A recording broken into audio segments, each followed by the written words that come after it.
जातवेदो महावः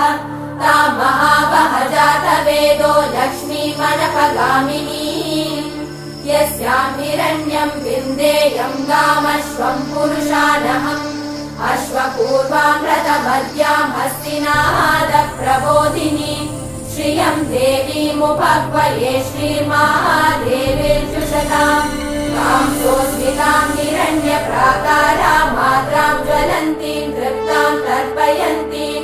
पद्मे स्थितां पद्मवर्णां तामिहोपह्वये श्रियम् चन्द्रां प्रभासां यशसा ज्वलन्तीं श्रियं लोके देवचुष्टामुदारां तां पद्मिनीमीं शरणमहम्